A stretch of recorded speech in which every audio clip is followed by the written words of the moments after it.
สบายดีคลิปนี้สิพามาเปิดบัญชีเพจของ XM เด้อ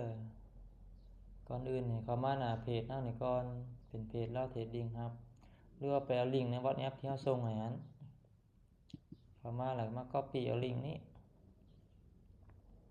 หลังจาก copy แล้วนะเข้ามา Google Chrome เด้อหรือว่าเป็น Safari ก็ได้ใน iPhone ถ้าเป็น Android จะเป็นคำว่า browser พอเข้ามาแล้วให้กดวางลิงก์ลงไปเลย หลังจากวางลิงก์แล้วจะเป็นหน้าตาตัวนี้ที่ว่าหน้าตาสมัครนั้น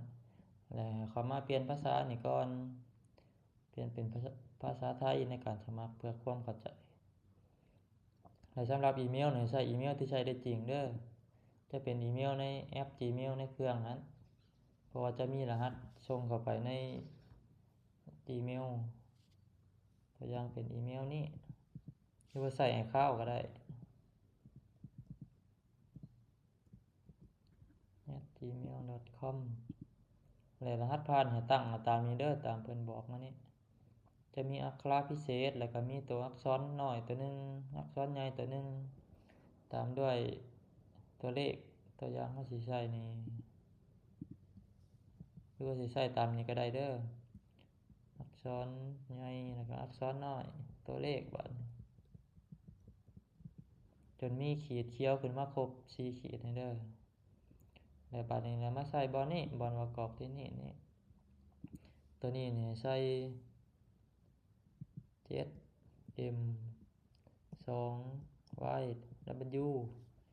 พอใส่ตัวนี้แล้วให้มาติ๊กเอาบอลนี้บัดนี้ให้กดลงทะเบียนเลยเข้าไปในอีเมลเฮาบัดนี้จะมีอีเมลเพิ่นส่งมานี่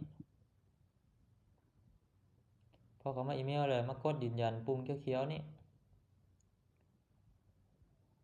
กดเข้าไปเลยพอเราคลิกยืนยันแล้วก็สิมาหน้าตานี้เด้อหน้าตาเว็บไซต์ของเพิ่นก็สิประมาณนี้สำหรับการสมัครก็สิมีเพียงเท่านี้ต่อไปสิเป็นคลิปยืนยันบัญชียืนยันแล้วเราจะรับโบนัส30 เหรียญหั้น